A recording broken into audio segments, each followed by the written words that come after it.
Hey everyone, it's Denise Brown from the Caregiving Years Training Academy. Last fall, I sat down and counted how many systems we navigate during our personal caregiving experience, and I came up with 17. Now, I started off with maybe 6 or 7, and then I thought of a couple more, and then I thought, well, I think it's 10. And then I thought, well, you know what? I think it's 13. And then it was 15, and then it was 17. And I said, okay, that's enough, right? I mean, think about it. 17 different systems that we navigate within, that we manage, and that we oversee. 17. Now, we don't interact with each system separately. We actually often interact with different systems at the same time.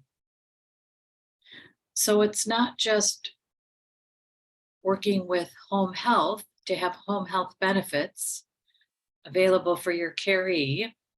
It's working with your caree to accept home health benefits. It's scheduling it so that you can be available from your job when home health benefits start so that you can let the nurse know about your caree's medical history. But it's also organizing with your siblings or other family members about what this change of home health means and why it's important. And typically, when you start a benefit like home health, it's because something has happened. There's been a hospitalization, there's been a decline, there's been a fall, and now there's skin tears. There's been some kind of change. So all those systems you're navigating while adjusting to a change. Wow. Okay, so let's take a look at what the 17 systems are. So when you look at this list, some are going to make sense to you, and a few you might think, wait, what? And probably narcissism is the one that you think, wait, what?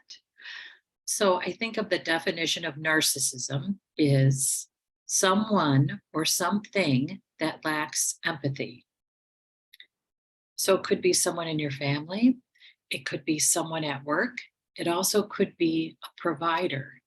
And it could be a provider who's a person, like a physician, or a provider like a system that lacks empathy for you.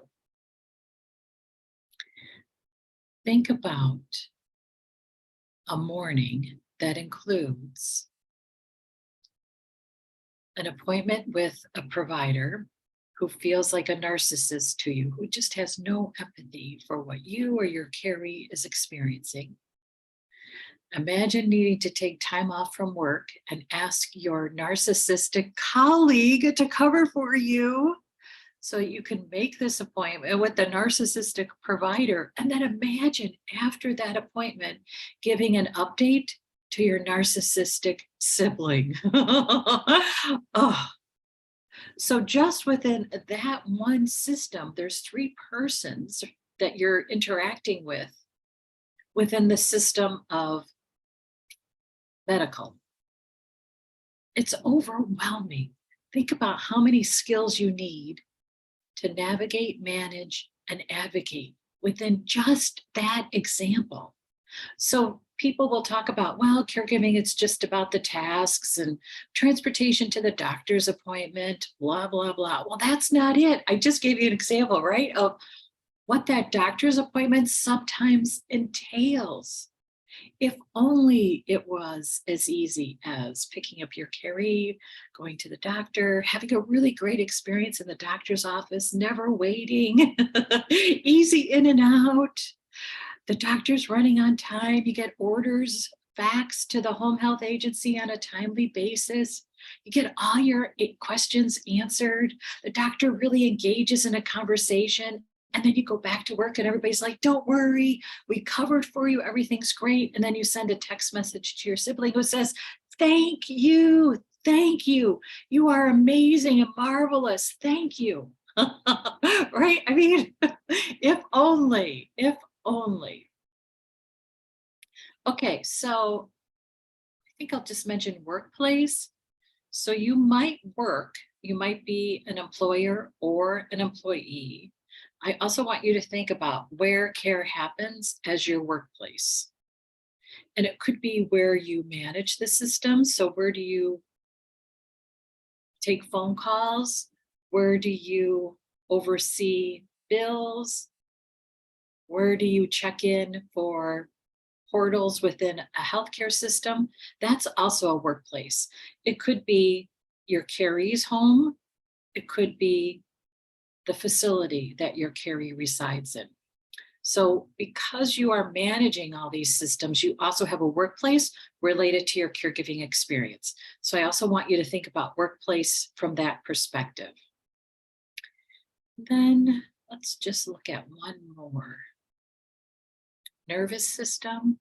It's how do we manage our stress and anxiety, but it's also how do we manage our carees' stress and anxiety, and then how do we cope with others in our family who have stress and anxiety in a completely different way than we do.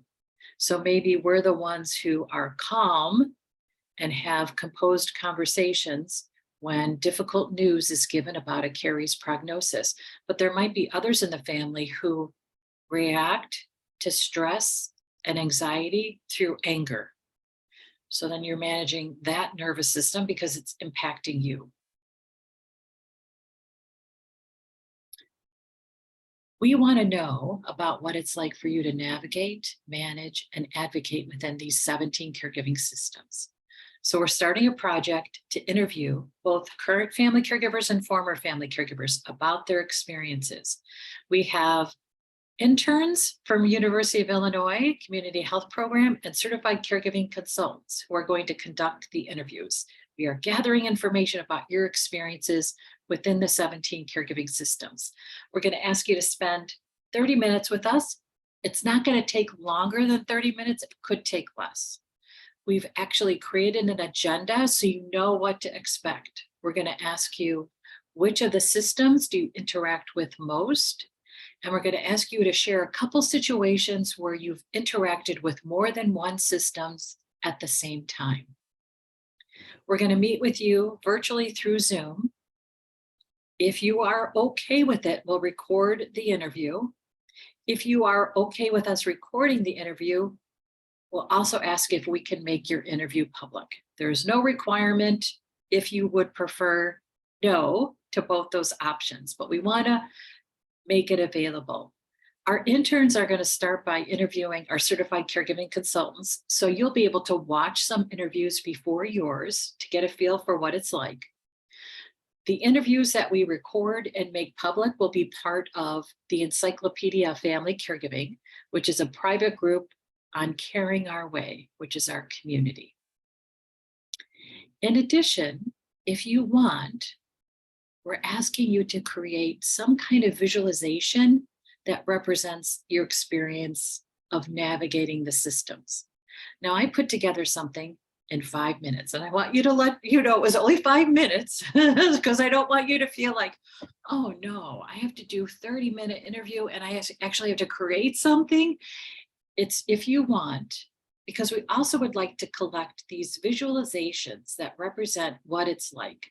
So mine took 5 minutes. I just want to let you know you don't have to spend more than 5 minutes doing it. If you want to and create something that's beautiful and elaborate, go for it. We would love that too. But I don't want you to feel like, oh God, that's a lot. Okay. So I created mine to represent what it's like on discharge day. So I'm in the middle. I have to figure out how to be available for work and available for my dad's discharge day from the hospital. I have to keep the siblings up to date. I have to keep my dad up to date. I have to be available with my dad. But I also have to chase down a wheelchair. If you've ever been in a discharge day in a hospital, you know what it's like to have to get that wheelchair. So I also have to chase down orders.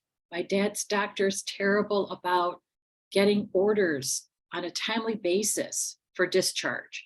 So I have to chase down the orders.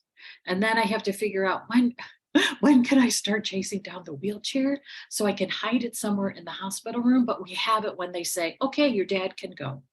Then I'm also trying to figure out how do I get the new meds, because chances are because of a hospitalization, he has some kind of new medication. But again, there's been changes. So my dad has been hospitalized because something has changed. which means he returns home changed. Maybe it's not significant, but it's a change. So then we have to adjust to the change. It could be a change in schedule. It could be a change in care needs. It could be a change in his functional level. And then I put a bubble around how I'm feeling. I'm tired and I'm upset and I'm frustrated. And I wrote upset because something happened that caused the hospitalization. And that oftentimes is something traumatic. So for my dad who falls, he gets these horrible skin tears, just horrid, just horrid. So I have gone into his apartment, and this was when my mom was alive. My mom and I were actually at one of her service groups meetings, and there was cake. So we were eating our cake, which we had gone to this meeting and suffered through so we could have cake while my dad was calling me because he had fallen. So when we pulled up to the apartment building, there was the ambulance in front of the apartment. I thought, oh, I wonder if that's, I thought, oh, it's not the neighbor, it's dad. So sure enough, we go up into the apartment. They are wheeling my dad out. We walk into the den and there's just blood everywhere, everywhere. He hit his head. He had skin tears on his arm. It was horrid. So I had to clean up all this blood and then go to the emergency room. It's upsetting when we see these kinds of changes, these kinds of medical episodes. It's hard to shake them. You know, they stay with us. So they stay with us while we're navigating the hospital system. But when we get to the emergency room after seeing something traumatic, no one says to us, how are you feeling? This must have been traumatic for you to witness. Nothing. It's what are your dad's meds? What's his medical history? What are his allergies? We'll be back. That's it. That's it. So we start off with the hospitalization already upset. And then we stay in the system that I would say is narcissistic, right? There's no empathy for us. And then have to manage discharge day, which is such a frustrating day.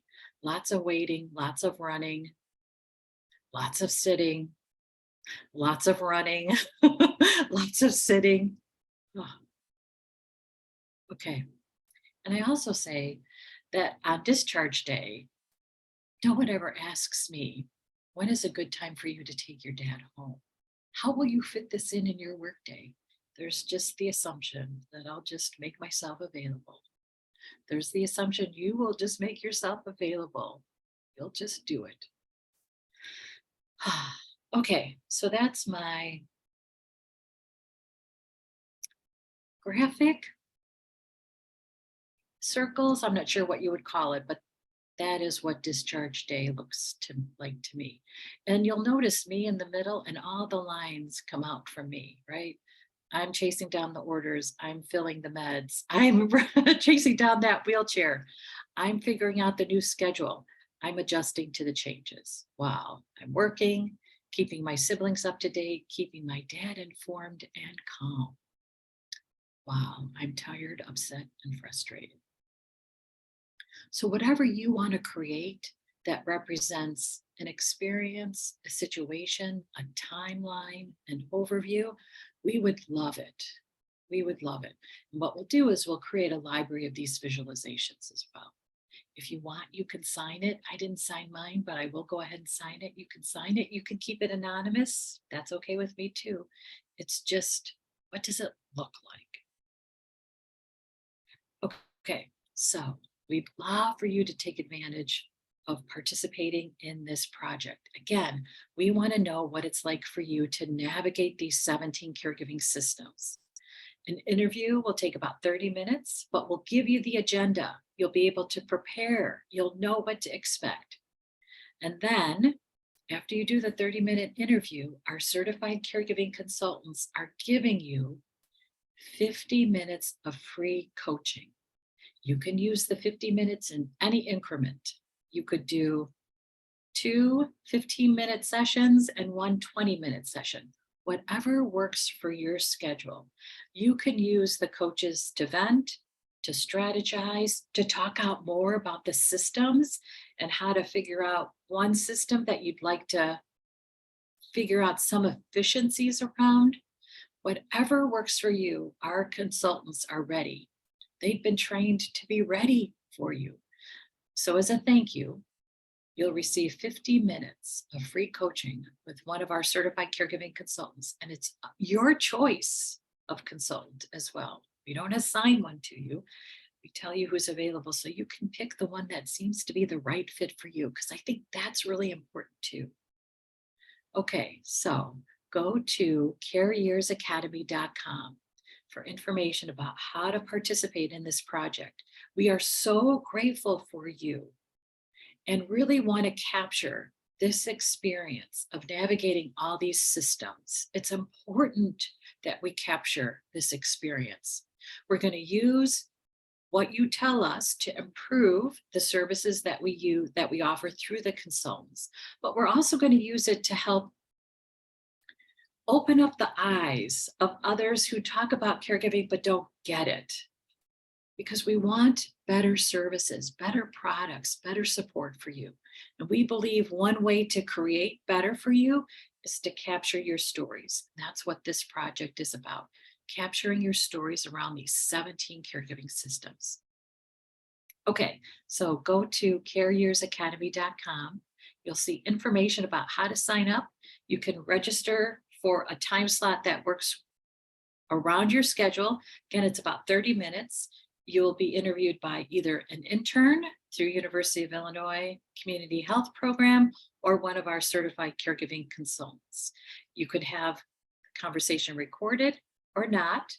And if you agree to the recording, you can also add that recorded interview to our library of stories about navigating the systems. And then if you create art around what it's like for you to navigate the systems, we'd love to share that with the world as well. So let us know if you have a piece of art, and the interns or the consultants will let you know how you can upload it so we can share it. Okay, thank you so much. I'm looking forward to hearing your stories. And I thank you for the time that you actually give us so that we can collect these stories. And again, it's careyearsacademy.com. Thanks so much. Bye-bye.